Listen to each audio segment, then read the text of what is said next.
Some may find the following disturbing. Discretion is advised.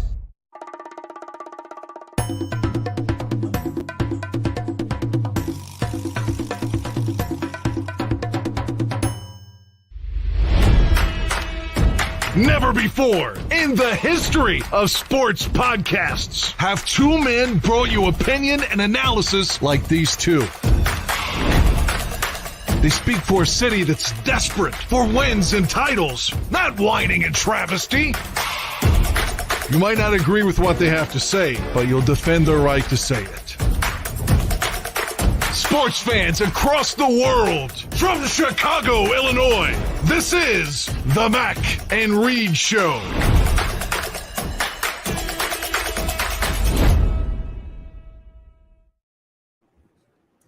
What's happening, everybody? Welcome into another edition of the Mac and Reed Show right here on the Barroom Network. Welcome in. If you're watching on YouTube, feel free to chime in with all the barflies. I'm joined by Ross Reed, digitally across from me, virtually, if you will. Follow at Barroom Network on Twitter for all the great shows, and on YouTube, of course. If you like the audio-only versions, we're on Spotify, iTunes. Like, subscribe, tell a friend or two or several. I'm at the Real Evan Mac on Twitter. Ross is at Ross Reed. And a happy post-first week of football, not only Bears football, but better football throughout the NFL landscape. How you feeling, brother? I'm good. It's got a nice, cool September crisp in the air. We are starting off this football season. As Bears fans, obviously not the result we were looking for, but we got 16 more of these games to see what happens next, right? We certainly do. We will talk about that at length. I love Ross is always the weatherman at the start of the show. He's like, it's very old man dad. Southwest, yeah. There's a Christmas in the air. It might rain tomorrow, but it might not. We will be, besides the weather, we'll be very Bears heavy on this show, of course, following that ugly loss to the Packers, where everything went wrong for the Chicago Bears. We'll talk about it all, not dwell on it too much. We promise it'll probably be the last you'll hear about it for a while on this show. And then, of course, we'll dive into what to expect going into Tampa coming up this Sunday, which, if you're the Tampa Bay Buccaneers, you're riding pretty high after a great win behind Baker Mayfield. And we'll talk about all of the results from week one, big surprises, of course, the big news, biggest news in the league right now, Aaron Rodgers being out for the season, the biggest injury of note for sure, just huge implications, and talk about what to look ahead to in week two of the NFL season, and some quick hit surprises along the way. But to begin, like we talked about, Ross, just an ugly opener for the Chicago Bears, when the narrative we kept talking about was them flipping the script, right? You get a fresh start when it's not Aaron Rodgers in a Green Bay uniform for once in many, many years at this point. So immediately, I think folks were giving the Bears an edge there because this was Jordan Love's true first start, not really setting those expectations too high. A revamped defense, one of the best off seasons we've talked about at length. Third year, all-important year for developing quarterbacks in the NFL for Justin Fields. Got a great new weapon. Yada, yada, yada, all bullshit when Green Bay comes to town. 38-20 was the final. It was never that close. It was a lot of garbage time points. There were 6 extra points there, but it was just a very big thumping by the Packers, especially in the second half when they put 28 up on this Bears team. And they talked about it repeatedly in the broadcast, I feel like, too, and on Twitter, about the quit in this team. It was ugly. The offense obviously had those struggles on the offensive line. You had to shuffle some guys around. Nate Davis getting his first starts, and albeit I think played decently well, but it was more the play calling that didn't make a ton of sense at all. Justin Fields missing some very key throws, not being able to throw deep. We'll talk about number 10, whose future with the Bears seems very murky at this point. And then on the defensive side of things, they showed some flashes in the first half, but really in the second half, the wheels completely fell off. Again, you talk about effort. You talk about this secondary and this front seven and all the 11 guys out there on defense trying to stop Jordan Love and the Packers. and they couldn't stop him to the tune of 3 touchdowns, 245 yards. He looked unstoppable in the second half.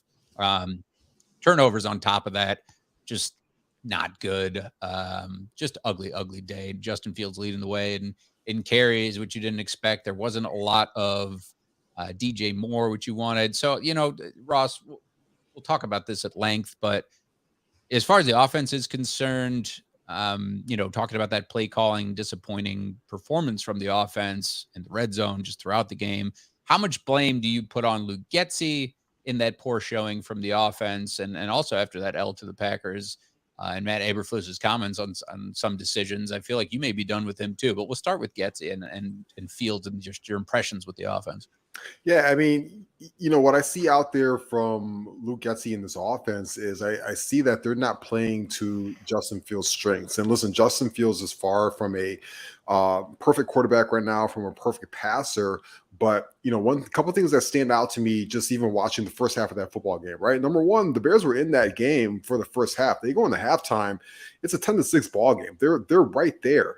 And you can kind of say, too, that game might be a little bit different at the beginning if they get that first round, if they get that fourth down QB sneak and they're able to extend that drive, right? Because that's the drive that the turnover on downs, Jordan Love gets a short field and they get a touchdown. And I think the wheels started to fall off from there. But going back to Luke Getsy's offense, I have problems with the play calling in general.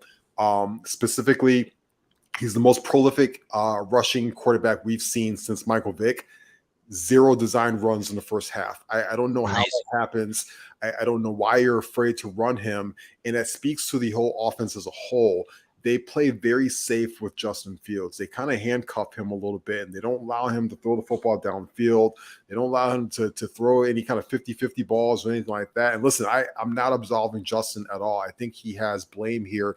He missed some throws. He missed opportunities to cut it when he had an opportunity a couple times. DJ Moore on some out routes near the sidelines and things of that nature. But I think that they've been coaching him throughout this offseason to take the safe, easy plays. And when you do that, you take the confidence away from a young man to push the football down the field. And he kind of spoke to it today in his presser, saying that, he needed to take more of those chances, take more of those shots. Listen, the arm talent is there. It's been there since college. He has the arm talent to do this.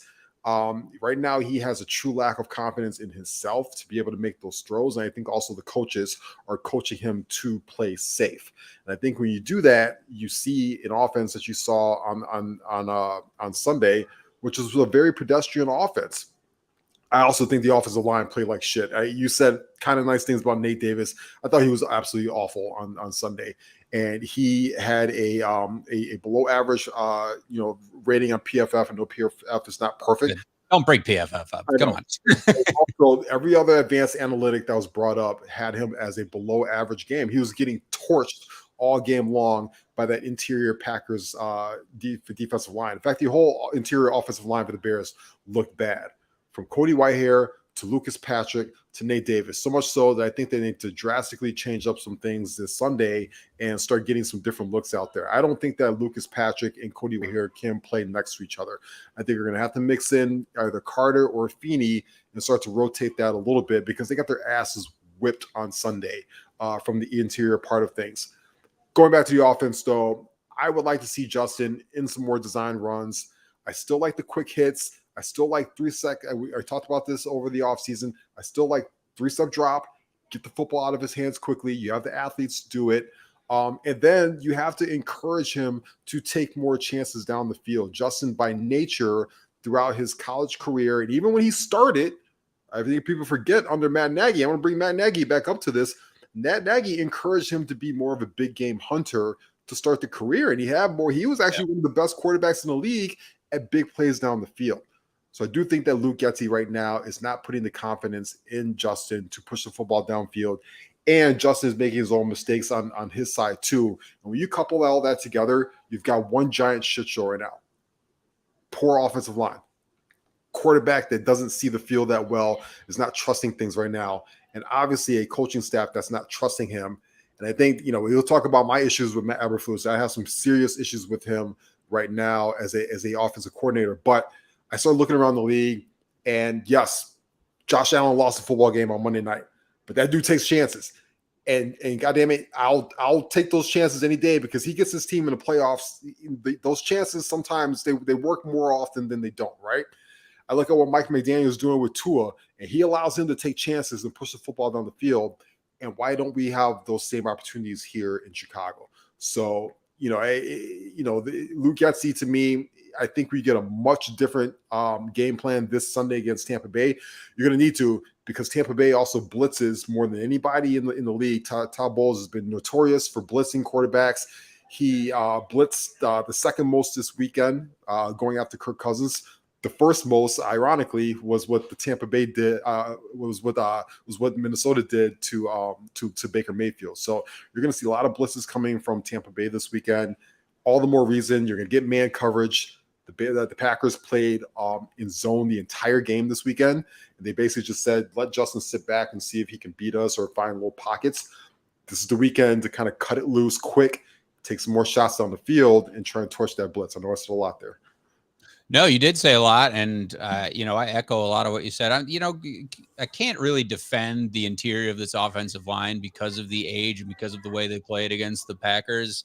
I'll just say, to their credit, I don't really see a huge shakeup along this offensive line going into the Tampa game. I know Feeney's there. I mean, unless some guy was just atrociously bad. I know Nate Davis, you had some things to say about him, but you signed the guy to have, to play as a starter at this point. We'll see. We're going to see for sure. And Braxton Jones had a couple bad penalties as far as the offensive line play is concerned. Darnell Wright looked good. That was one positive that I took away from the game. And again, this is very few positives from 99% shit, right? And you talk about the rest of this offense, and you talked about Justin Fields kind of defending his OC, said, quote, at the end of the day, you got to have trust in your OC. I'm not going to just go up to the line of scrimmage and change the whole play. What? When we've talked about it, we talked about why we're running the play in certain situations. And that was what he said today at Hallis Hall. And to that point, is like, if Justin trusts the offensive coordinator, which is fine, then the offensive coordinator needs to also trust the quarterback to be able to what you're seeing. Yeah, to be able to push the football downfield, take some chances. What's the worst that's going to happen? You already got your ass kicked with playing conservative. Let the kid push the football downfield some more. What's it going to hurt you? I don't care if he throws 3 interceptions in a game. Let him do it. Being conservative is why Green Bay has fucking owned your ass the last several meetings too. And I mean, obviously they had an all-world quarterback in Aaron Rodgers, but this franchise knows what it's doing, and they're no slouch on defense. So they knew what to do as far as Justin Fields is concerned, and they had a field day, and there was that little scuffle where Lucas Patrick went very late to Justin Fields' aid, and there was some chippiness, and you felt like it wouldn't break away big time until later in the game. And then, of course, the wheels fell off, like I said. Sticking with the offense, again, the guy who's been called out repeatedly, the wide receivers, it was, going into this game and into the season, we had very high expectations of DJ Moore, of course, as you should. And you saw a couple flashes of it. But just like you talked about not drying up plays for Justin Fields to run the football or for him to throw deep, we didn't see nearly enough of DJ Moore. It just did not make a ton of sense. But, if you're pointing to one individual who looked like he just didn't want to be there and repeatedly just looked out of sorts, I don't know what he was doing there, was Chase Claypool. And there was this clip here that that has been making the rounds, of course, of him just looking completely lost. And I don't really understand what he's doing as far as blocking's concerned, as far as again running routes. It just looked like a lack of effort. And I know we've seen this tape ad nauseum at this point, but it needs to be seen again. And you need to, you talk about how you'll make adjustments into that Tampa game coming up this Sunday, and Chase Claypool was arguably your number 2 between him and Darnell Mooney, but certainly a big weapon for him. Now you're thinking about, I would rather see Equanimeous St. Brown. You heard Justin Fields talk about how he really liked Equanimeous St. Brown and didn't make the decisions to make him inactive. And you would have rather seen him as a better run blocker, as a guy who knows the playbook better, and a guy who probably would have given a whole lot of a better fucking effort out there. It was inexcusable for a guy like Chase Claypool. wasn't it, Ross? What were your impressions of his performance? Completely inexcusable, and it's quite embarrassing, to be honest with you. I mean, this is now a guy who, was basically banished out of Pittsburgh, and they know wide receivers very well in Pittsburgh. They know how to draft them, they know how to develop them. So the fact that they were trading him already was kind of a red flag right there. But so would be it. The Bears give up a second rounder. It was a very valuable second rounder because it turned into the 32nd overall pick to bring him in. He had a marginal start to his career as a Bear, and then he got hurt and he was out for the year. But this is a guy going into this year who, I mean, he heard all the noise. He heard everybody talking about him. He heard everybody talking about the outfits that he wore in Paris and the purses. And I don't care about that stuff. I'm a very fashion forward guy. That doesn't bother me. But also, here's a guy that walked into this season and he wants a new contract. And the effort that he gave out on Sunday, I don't know who gives him a new contract right now, because that was just a piss poor effort. And, what bothers me is, as a whole, Chase Claypool is a microcosm of what this team put out there on Sunday. And I put Nate Davis in that situation as well. Jaquan Brisker had a couple of plays as well. Is this coaching staff preached this whole hits philosophy when they got hired here? And they do it all, last year and through the offseason. And we see the videos, the Hallis Way videos that they have, and they're giving out these little things for the hit system. And then you go out there on Sunday and you see multiple guys just loafing on the football field. And that, to me, it's obviously a player problem first. It's a Chase Claypool problem first, but it also speaks a lot about the coaching staff and how these guys they don't seem prepared themselves, and they certainly don't seem to have this football team prepared. And they got their ass whooped by Matt LaFleur and that coaching staff on Sunday. I think Matt LaFleur is obviously a much better coach right now than Matt Eberflus is, and he just coached circles around him. I don't even think Matt LaFleur did anything that special, but at the very, very least, he had his football team ready to play a game on Sunday. And so, we can talk about Chase Claypool, and he definitely should be in our targets. But I think overall, it's because this coaching staff has big, big issues. Matt Eberflus had a quote today where, they asked him how come DJ Moore wasn't on the field after, after two straight catches, and they got in the red zone and near the goal line. They took him out of the game. And Matt Eberflus' answer was, I don't know. And that's a problem to me. I don't give a shit if you are a defensive coach. I don't care if it's Luke Getsy that runs the offense. You're the head coach of the goddamn Chicago Bears. You need to know the answer to that question on Wednesday morning when the media asks you. You don't know why your number one weapon is not on the football field near the goal line. That's a problem. Number one, he should be on the field, but the fact that you don't know that to me speaks to how you are just way over your heels right now on this whole coaching thing. It does feel that way. And you don't want to per se press the panic button on the whole coaching staff and the whole season after one loss, but in a rivalry game like that, they just look completely unprepared. And we haven't really spoken about the defensive performance, and we know how bad the offense was. You got to put points up. But now, obviously getting ready for tough Bucs receivers and against a pretty battered Green Bay offense, as far as, Watson not being there, besides Romeo Doubs, who looked like, Julio Jones out there for the Bears corners. There was, guys who you had not heard of really just being made to look very good behind Jordan Love at that point. It was pretty shocking, right? When you think about the build up to this game and how they just completely mishandled that. And the defense, it does go back to them to a big extent, and not setting the tone as well. But they also always had a short field. They're back on the field too often. And now just talking about going ahead to Sunday, the Bears look like they'll be without Kyler Gordon for the foreseeable future with this hand injury. Perhaps he'll play through it. It's just again, why a lot of folks are irritated with the coaching staff and this whole organization is Coach Flus being mum on what's going on with, a pretty key guy for the defense, and not letting us know if he's going on IR or what. So the defense just obviously gets an effort for their effort on Sunday. And they really do have to prepare for a pretty solid offense. You take Tom Brady out of it, there's still some all pro guys in Mike Evans and Chris Godwin. We know how good those guys are. And Mike Evans, a first ballot Hall of Famer in my eyes, who has had 1,000-yard seasons every season. I don't care how old he is. He looked great against the Vikings on Sunday. It's only going to get tougher.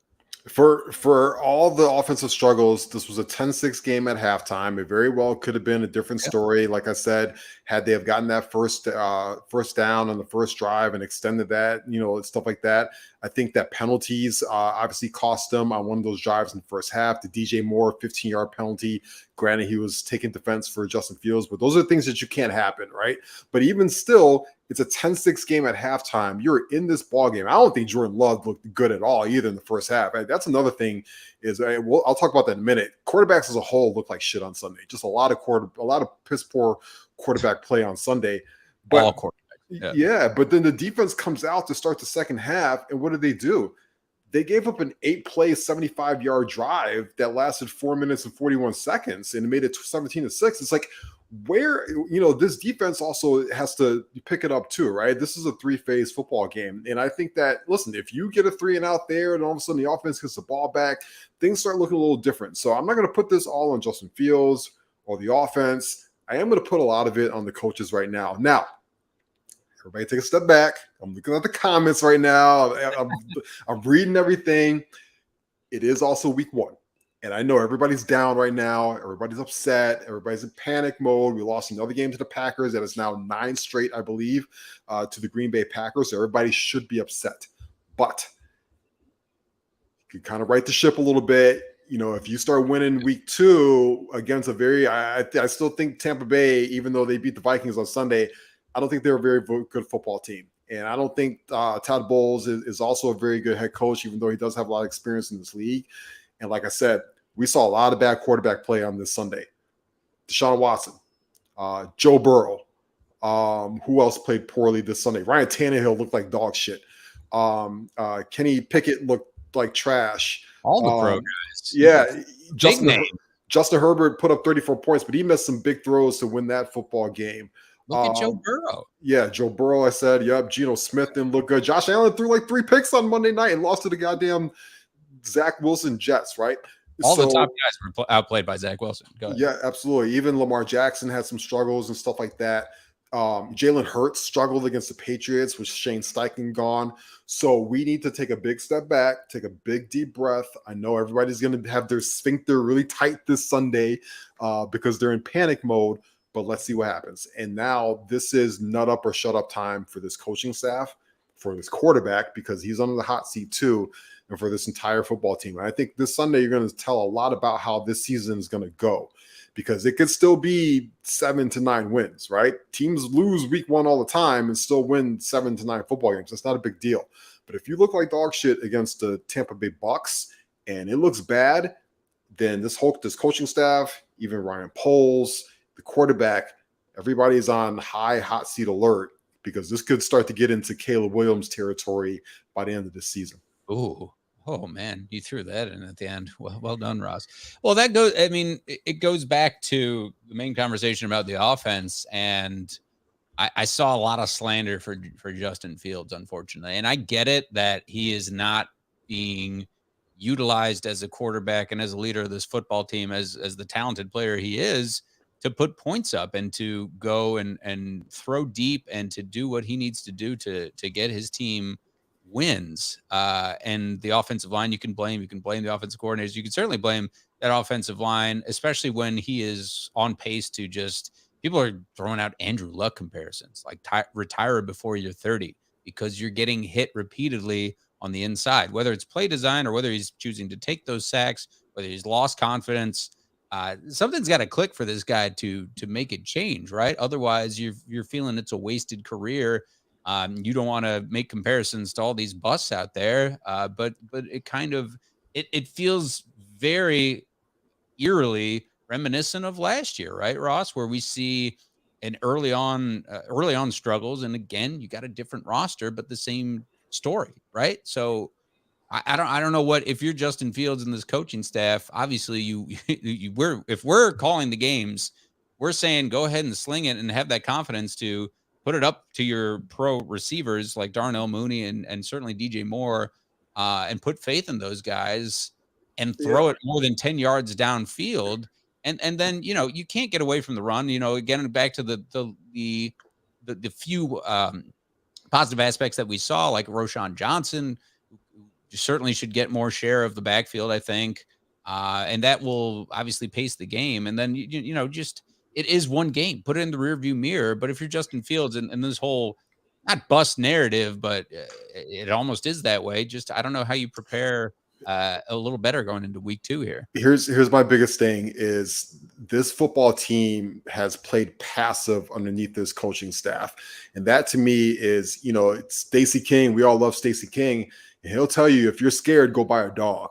And they come out week after week with a very passive game plan on both sides, right? And it really shows. And can you put that quote up there from Derek Carter about the D needs to blitz more? Because I completely agree with that. Listen, Jordan Love was starting his first real football game, right, as a Green Bay Packers quarterback. Guess who was the least pressured quarterback in week 1, the least blitz quarterback in week 1? It was Jordan fucking Love. Why are we not going after Jordan Love and making him make plays from the pocket and proving that he can beat you downfield? That makes zero sense to me. It's the same thing on offense. You have got to be aggressive on both sides of the football. I don't care if you win 4 games this year. If you just threw the kitchen sink a little bit out there and you said, we're going to be as aggressive, we're going to take some shots, we're going to allow Justin to use his legs, use his strength, more designed runs. We're going to allow him to throw the football down the field. If I were them, my first offensive play on Sunday would be play action pass, 50-50 ball to DJ Moore. I don't care if he's double teamed. Throw him the football. Half the time in the NFL, guys get a pass interference anyway, right? You better start blitzing Baker Mayfield. I would not let Baker Mayfield sit back there and let him find Chris Godwin and Mike Evans all day with 0 pass rush. I better see Jaquan Brisker on a rush. I better see Tremaine Edmonds on a rush, and so on and so forth. Get aggressive. Act like you give a shit. Act like you have a nasty streak as a football team and as a coaching staff. And stop coaching scared. Stop playing scared. Yeah, you're completely right. And one of the most gut punching tweets was that I saw was Jalen Carter had 8 pressures on Sunday while the Bears defense had 6. And you signed Yannick Ngakoue and he, he got his first sack. He was there. But as far as Alan Williams go, which he's coming up in the comments here, it's a coaching problem for sure. You have the personnel out here. Why aren't these guys blitzing more? You have some creativity. You see that it just, you just look across the field. It's worked out so much better for Green Bay than the Bears. And you took all momentum away by pressuring this guy who is, again, in his first true start at the helm of the Green Bay Packers offense. It's pretty wild to see. Looking ahead to that Tampa Bay game Sunday, I know, Ross, you said you're not impressed with Tampa Bay, and after that win against Minnesota, I don't know how they won when Kirk Cousins threw for almost 350 yards, something like that. They held on. It's a game. That's the game of football. You got to win every phase, right? And that was a 3-point victory. A win's a win, getting in that win column, but it is only 1 week. To that end, Ross, talking about the defense, I would still challenge them to set the tone, right? To get after Baker Mayfield. He's a little more mobile than a Jordan Love. He said, to Baker Mayfield's credit, he said he figured out the Vikings signals throughout the game, something like that. But that defense is a little bit older. It was all world, I feel like, a few years ago when they took Tom Brady to a Super Bowl, really good. And they got some age there now, but it's certainly a challenge to play in Tampa. You and I were both there the last time they were at Raymond James Stadium, and they got fucking worked when Tom Brady threw, 5 touchdown passes, something ridiculous like that, where we were headed out to Montvenue after that. And so it's, you don't want to follow up. You don't want to go 0-2, right? So what do you if you're the Bears talking about going in and being better prepared from an offensive defensive perspective, whatever you want to lead with, what are you saying to these guys?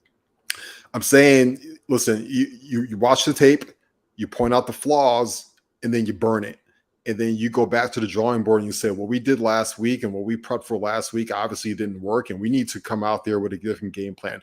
We need to be more aggressive from the start on offense and defense.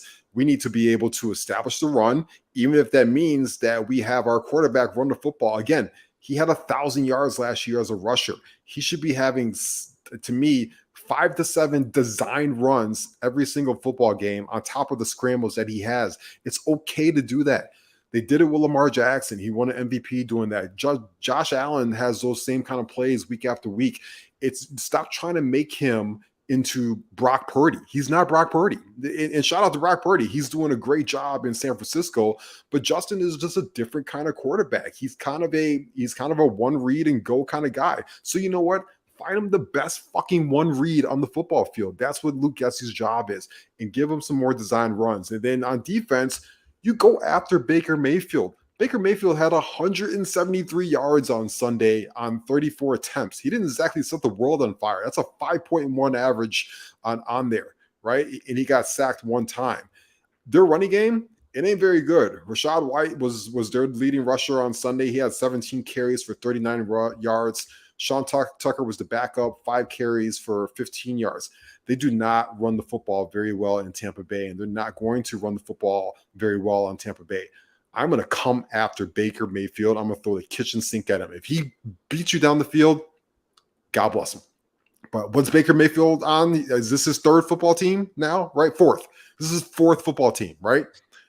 Not good. Don't go out there on Sunday and treat him like he's Tom Brady. Treat him like he's Baker Mayfield on his 4th NFL team and force him to beat you and be more aggressive. Stop playing scared as a football team.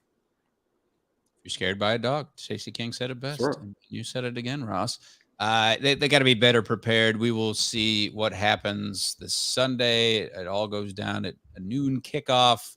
Bears won't be in prime time for the foreseeable future, it would seem. We'll see. It's very early on. To all that's just to put a pin on the Bears talk.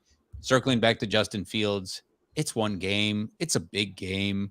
And it's a learning experience. He's still very young in this career, playing behind a offensive line that is in flux, and hopefully the coaching staff, with the whole vibe around Hallis Hall, it seems like they're pissed, obviously, and as they should be, about the way the fan base has reacted, about how the media has reacted, because it's the same old song and dance, right? You always lose to Green Bay. Green Bay owns you. His offense doesn't put up points. Defense looks like Swiss cheese. So go ahead and take that. And Jaquan Brisker was one of those guys said that we needed that. And, you take that narrative and you run with it and go show us why we should root for you, right? As Bears fans and as fans of good football, like, go turn it around, man. Like, you could completely put this in the rearview mirror and it could look like a completely different football team because the talent is there. You're in the NFL for a reason, right? So go out there, all 22 starters and special teams, and go change the narrative, my friends. Completely agree. Listen, again, I know it's all doom and gloom right now because it was very bad. It was a poor performance. We were anticipating for things to be different, and it wasn't. But it is week 1. And, a lot of times we overreact either way. If the Bears had won 40-3, we'd be talking Super Bowl right now and stuff like that. So we do tend to overreact as fans for week 1. Now let's, things start to usually level out. This, if you want to have aspirations of having a special season, Sunday certainly does become a must win, because after that you are in Kansas City against the defending champs. It's going to be very warm on Sunday. To me, this screams like an offensive football game. The offense is going to have to be aggressive, and they're going to have to say, listen, if we want to win this football game, we've got to shoot for scoring 30 points. And they probably have to. I am expecting a little bit of a shootout on Sunday, but I actually think the Bears are going to win this football game. I think they're going to right the ship. I think this is going to be one of Justin Fields' best games as a pro quarterback coming up this Sunday, because I think the football is going to come out with a lot more speed this week, which I think is a perfect way to attack this Todd Bowles defense. And I think we're going to see a lot more Justin Fields runs. If I were a betting person, which I am, I would be betting right now Justin Fields to get 100 yards rushing in an anytime touchdown. I would be betting that right now, in addition to probably putting up another 200 yards in the air, which, he gives a lot of garbage time, but he did put up 200 yards on Sunday in the air. So I would be betting those 3 things right now if I were a betting person, which I am. And I will be betting that. So I will put my money where my mouth is. There we go. 100 yards from Justin Fields rushing, anytime touchdown, 200 yards passing. I love it. Ross also hosts a gambling show. We'll plug that later on. We do. I don't have the same optimism. I hope I'm wrong, but we got to split this week. I think the Bears go and travel and lose a closer one to Tampa Bay. I think it's a low scoring affair, and it just goes to show it's just a tough start to the season. But it's a learning experience for all players involved. And let's move on to the rest of the NFL and talk about Week 1 impressions. And, would you rather be the Bears losing that big home opener to Green Bay or the Giants getting shut out like 43-0 by the Cowboys? I suppose I'd be the Bears when you're not getting shut out. But it was ugly. It was lopsided and it had everything you would want in Week 1 as far as your expectations kind of going out the window, where we thought, Joe Burrow's back. Quarterback's getting paid. We didn't mention Joe Burrow because that news broke, shortly after our show ended last week, but now becoming the highest paid quarterback in the league, and then following it up with an under 100-yard throwing performance and a loss to the Browns. And the Browns continue to just own the Bengals. They won 24-3. The divisional games were fun. The Falcons, maybe they got some fight in them. They had the best hype video out there, Ross. And, if you saw the Big Boy and Michael Vick video, that was cool. And I was like, it's a shitty football team, but I'll take it. That's nice and all. Jaguars, we saw how good they are and able to hold out the late run by Anthony Richardson and company. Travis Etienne looking good. Trevor Lawrence looking good. Anthony Richardson, besides that little injury hiccup, still looking very good. The Buccaneers-Vikings game was very good. Saints-Titans was good. You talked about Brock Purdy and the Niners. Ravens looking good. Eagles-Patriots was a good game. The Chargers-Dolphins game was wild with all the offensive firepower there. And just you talk about the envy that we have for coaching for Mike McDaniels. It's something else where Tua had almost 500 yards. Tyreek Hill over 200 yards. It just gives you so many feelings of missing out there with that offense, and the Chargers for that matter too. Rams with a big win over the Seahawks, and then that thumping 40-0 with the Cowboys. But the game of the week was, and what leads into our biggest headline, was the Jets and the Bills game. And it only took 4 snaps for Aaron Rodgers to be gone for the season. Fucking unbelievable. That we'll talk about the overwhelming implications throughout the league in a minute about that. But just for the Jets, they hung around, and I picked them not just because of Aaron Rodgers to win that division, but because of this great defense. And they showed how they pressured Josh Allen, and they got the Bills' number for sure. And they're going to be a tough team to play at home, just with that defense. Not only Sauce Gardner, but they had a great pressure and just great scheme that was built to stop Josh Allen, the rest of this Bills offense that's been a Super Bowl contender for the past few years. That was the best game of the week. But, besides that, we'll talk about Rodgers at length, but I went over a lot as far as week 1's concerned. What were some of your favorite moments? Yeah, I mean, just moments in general. I kind of talked about it. Everybody's talking about Justin Fields. Again, quarterback play as a whole, not good on Sunday. Not good. Besides Tua. Bryce Young, 146 yards, 2 interceptions. Desmond Ridder, 115 yards, right? Joe Burrow threw for 82 passing yards on Sunday. 82 passing yards on Sunday. Getting right? paid $50 million a year. Let's right? go. Josh Dobbs, 132 yards. Like it was a very pedestrian day for a lot of these quarterbacks out there on the football field. Even Jalen Hurts last year, right? He was, he's supposed to be an MVP candidate this year. They barely scrape away with a win. He threw for 170 yards. And so that's why I kind of say, we do have to temper our what we see in week 1. In terms of biggest takeaways for me, the 49ers just look like an absolute juggernaut of a football team. I remember I picked the Steelers to win that game. I was drinking the Steelers Kool-Aid, and I thought they were going to be just able to get them on an early game, coming West Coast and take control. That game wasn't even close from the start. And I don't know how you stop that 49ers team on offense or defense. Brock Purdy looks like he is the perfect point guard for all those weapons. Brandon Ayuk has 8 receptions for 129 yards and 2 touchdowns. Christian McCaffrey goes for 152 yards on the ground and 1 touchdown. Purdy is 19 for 29, 2 touchdowns. They looked absolutely dominant. Bosa just got paid with them. They look like they're going to be a special team. You know, and keep it in that division. The Rams obviously are not going to. We thought the Rams might be a stealth tank team this year. Dude, they're not going to lay down. Mm-hmm. You know, they're not going to lay down. Matthew Stafford had a great game. He threw for 334 yards. They have Cooper Kupp on IR right now, but all of a sudden they find this guy Puka Nakua, who I never even heard of him until Sunday. And Tutu Atwell. And Tutu Atwell. And Puka has 10 receptions for 119 yards. He looks like Samoan Cooper Kupp out there. It's like it's absolutely wild. It shows you how much of a genius Sean McVay is and why coaching fucking matters at the highest level of the league. Any other takeaways I might have? New Orleans barely scrapes out a W. I think that with better quarterback play, Tennessee probably wins that game. And I think Tennessee could win that division if they had a better quarterback play. But then obviously the big one was the Monday Night Football game. Aaron Rodgers going down 4 snaps into the football game.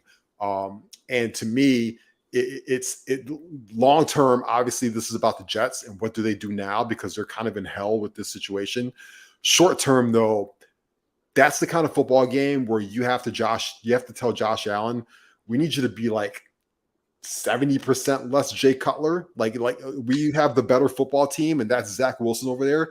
Just make the easy plays. Our defense will take control, and you don't have to play YOLO football like against Zach Wilson because he's going to give you the football back. And I think I love Josh Allen as a quarterback, as a talent, but Monday night's game is a perfect reason why he just can't quite get over that hump yet. There's no reason why you should ever be throwing 3 interceptions when Zach Wilson's on the other side of that team. He was throwing the ball into double and triple coverage out there. And obviously Aaron Rodgers, we have had our beefs as fans about Aaron Rodgers, but you don't ever want to see that happen to anybody. I have obviously personally have had that injury. It is a brutal injury to recover from, to come back from. And so, I did mine at 32 years old. He's doing his at 40 years old.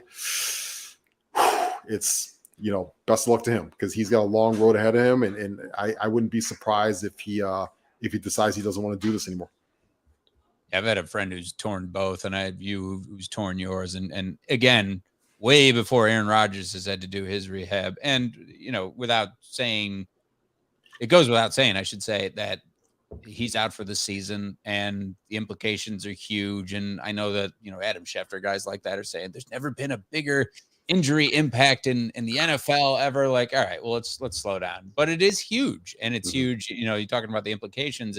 With the trade with Green Bay, it implicated, we'll go into that as I look it up because I can't say specifically what it implicated, but obviously now you put in Zach Wilson and how he is going to be the starter going forward.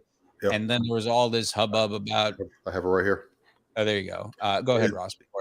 So the Packers, if Aaron Rodgers would have played 65% of the snaps this year for the Jets, the Packers would have got the Jets' first round pick. But now because that obviously won't happen, they now get the second round pick from the Jets. Which is big implications when you think about going back to why they made that trade in the first place. But going back to the Jets going forward and Zach Wilson, Zach Wilson knew that he was going to be learning from Aaron Rodgers, and he had figured he was just going to take back seat and ride shotgun to this thing alongside Aaron Rodgers and learn a thing or two. And he, all of that said, he played a very tough defense, and he played a lot more mistake-free football than Josh Allen when you look at it out there. Obviously got bailed out by special teams in the overtime, and what an end that was. But now, if you're the Jets, you're not obviously going to sign a Colin Kaepernick, and I don't know why this keeps coming up. It just, the narrative should die, unfortunately, not because of why it happened, but because it's 7 years removed from football and he's just not a candidate to start on an NFL team anymore. But, you'd really be looking at a guy like, I don't know, Matt Ryan or Carson Wentz, or a lot of names were floated out there, or Nick Foles, even guys like that. I think a vet comes in, but it's still Zach Wilson's football team. And what I saw from the Jets is they were able to make adjustments. Breece Hall and Dalvin Cook is a hell of a backfield. You have great wide receivers. Well, I know Randall Cobb will probably be cut now that Aaron Rodgers is not starting anymore, but you got Garrett Wilson out there who's an insanely good talent.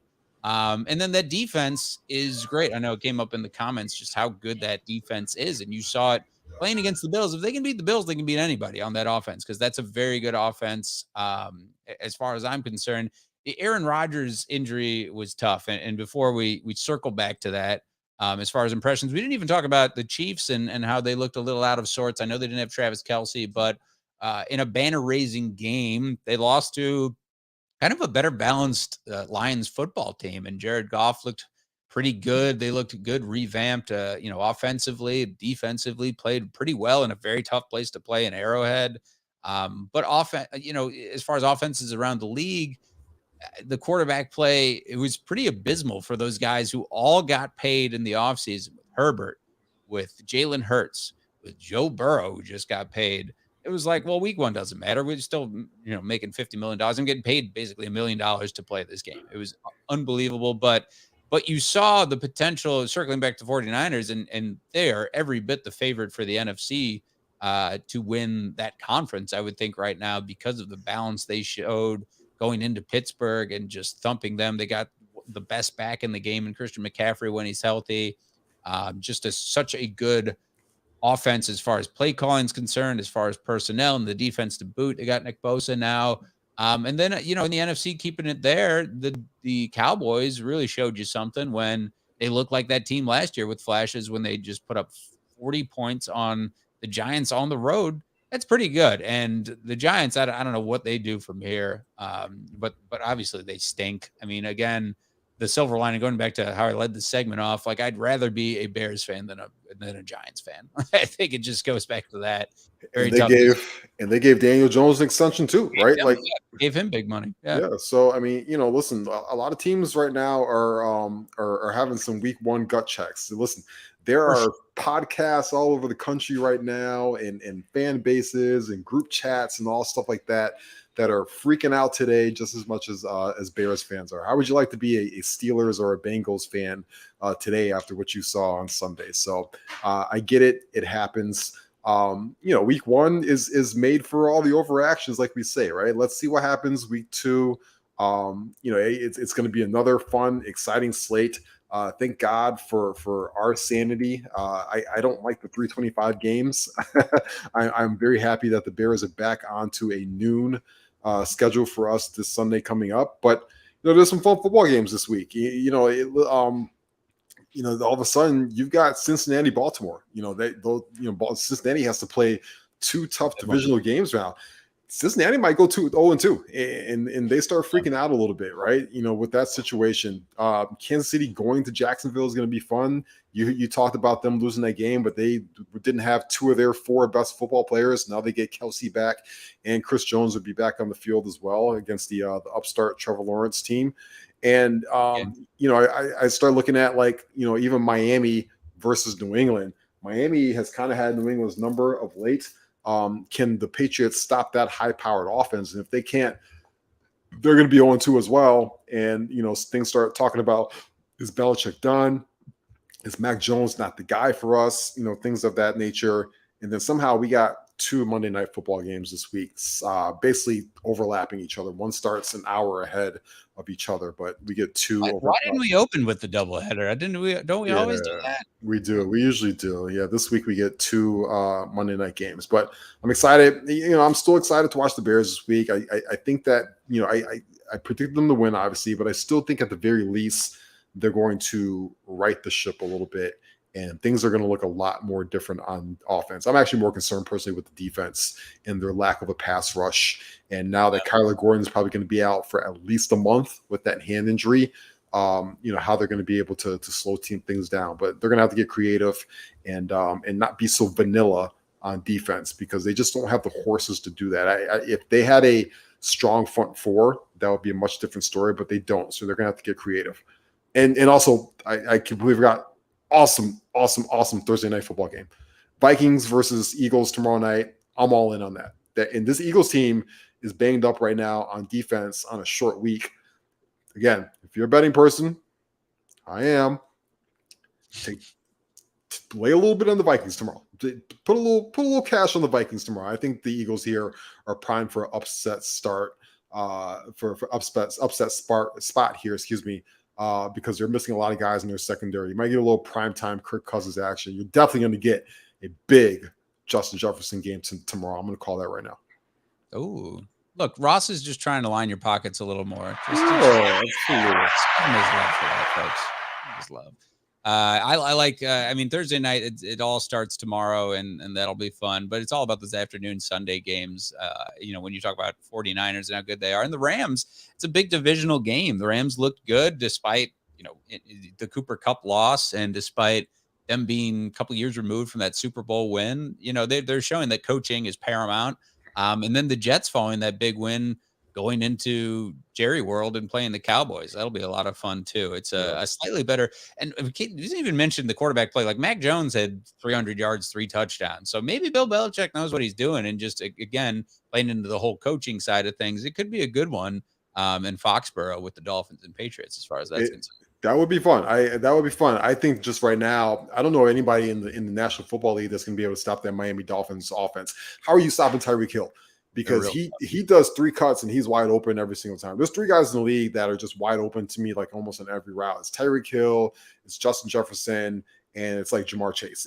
Those 3 guys feel like they're just wide open all the time. So I don't know how you stop that unless you obviously hit Tua and get him rattled. That's the only way I think you can stop it. But it just the Bears didn't even talk to Mike McDaniel. They didn't even have a conversation with him when it came time to hire a head coach. And that is absolutely infuriating to me, that you had a brilliant offensive mind who was shadowing under another brilliant offensive mind for a long time. You didn't even bring him into your building to have a conversation with him.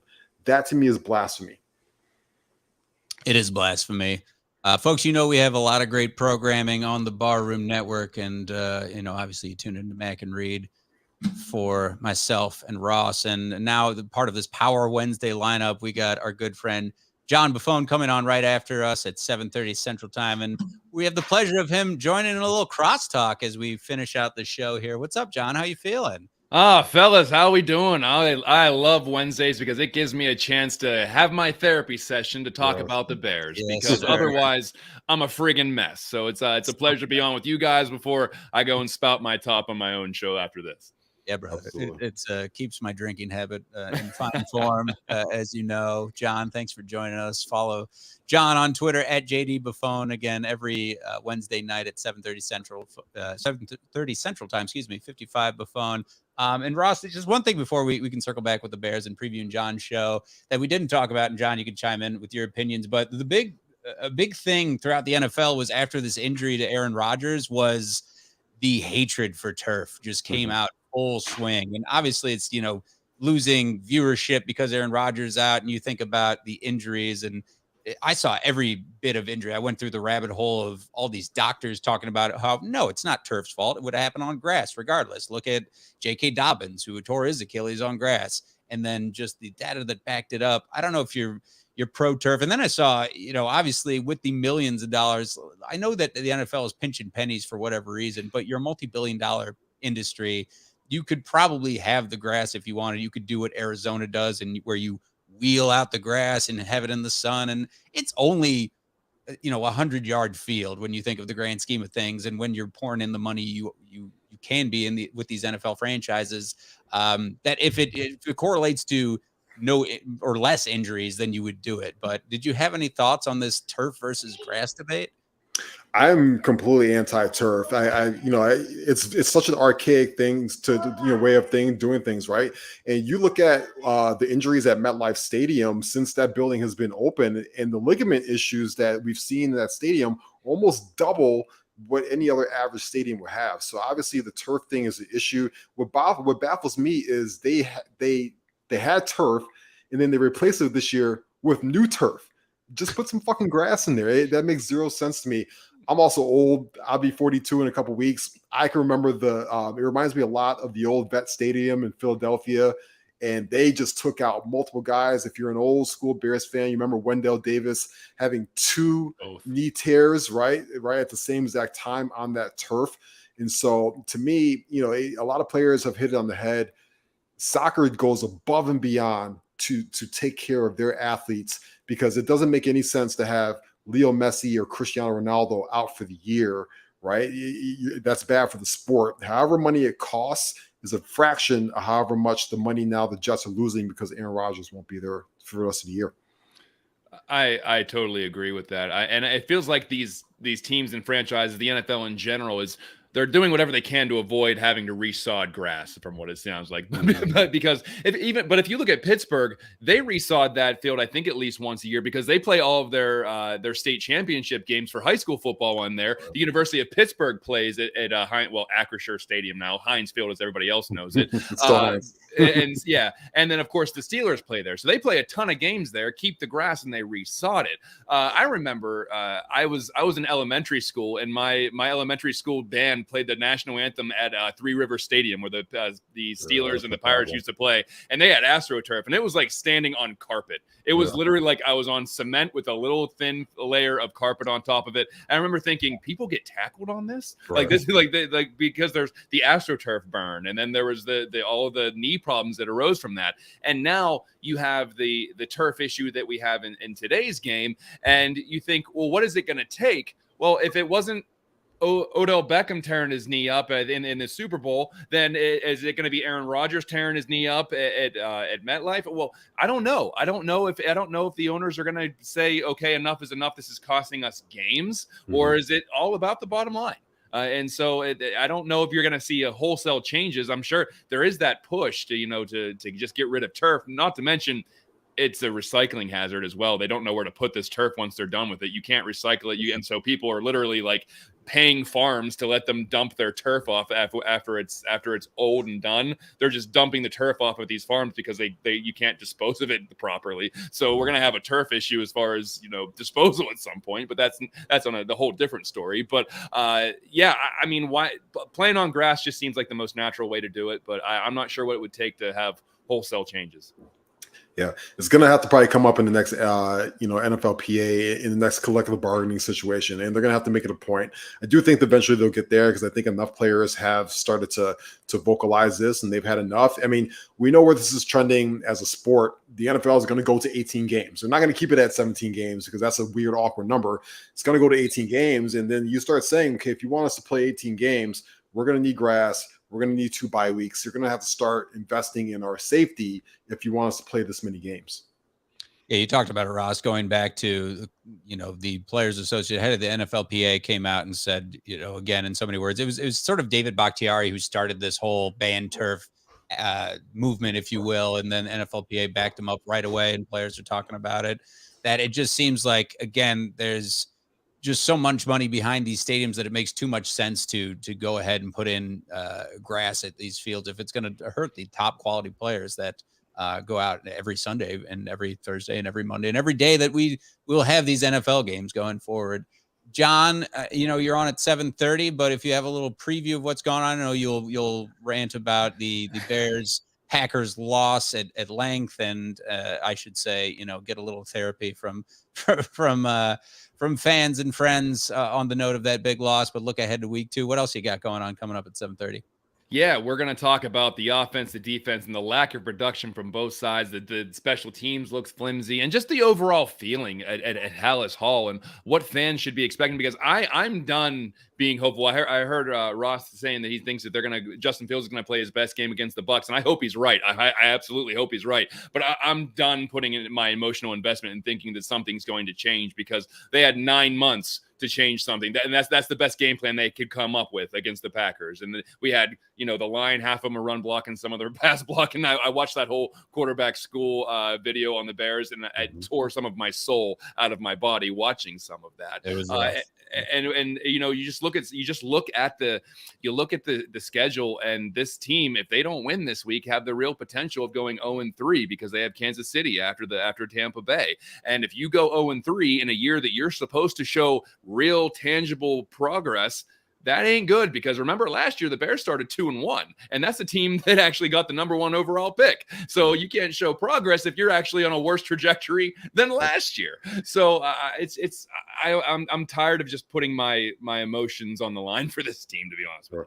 And technically, what are they finished losing their last 7 games last year, right? So technically 10. They would be like 10, right? So they've lost 11 games in a row.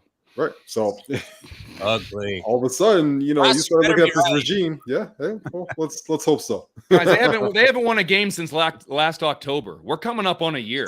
Nuts. Like, we haven't talked about a Bears victory since I think October 24th when they won that Monday night game against New England. That's right. That was a long time ago. A lot has transpired since then, and we're getting new players, same crappy result. Yeah. Hopefully it doesn't make it to a year. We'll keep it locked for 7:30. with John Buffone, the Buffone 55 show on the Barroom Network. Thanks for joining us, John. We'll talk to you next week for sure. Appreciate it, guys. Bro, anytime you need me, I'm here. Excellent. Thanks, man. Hey, John. There it is. And Ross, if anything, if the outcome is incorrect, I hope the props are right, Ross. At least line my pockets. That's all I can ask for. Let's hope so. I had a good week on Sunday. We're going to keep this magic going through this week. I feel good about this. So, absolutely. All right, my man. I got nothing else. We've run out of time. Thanks to everybody for listening in as usual. Thanks for chiming in on YouTube in the comments section, to all the Barflies, at Barroom Network on Twitter for all of the updates and all the Bears coverage that you need. Spotify, iTunes for the audio only format of our shows and podcasts. I'm at the Real Evan Mack on Twitter. Ross is at Ross Reed. We'll sprinkle in some pop culture and things, and Ross's prediction for T Swift and Travis Kelce, TNT. I don't know what you're going to call it. New Diddy album on Friday, which is perfectly named. 90s, with Nas. Perfectly named Love. Yeah. Yes, it's called Love. We just need love right now. Nas's last Hit Boy project, too. Yes, Magic 3. I'm excited for Magic 3. All these Hit Boy projects have been awesome. I listened to King's Disease 3, and I'm just like, I don't know how many people have missed this if you're a hip-hop fan. It's incredible. Yes. All right, my friends, be good to each other out there. Thank you, Ross. Thanks, everybody, for listening and watching in. For now, we say deuces. So long, everybody. See you. Have a good week.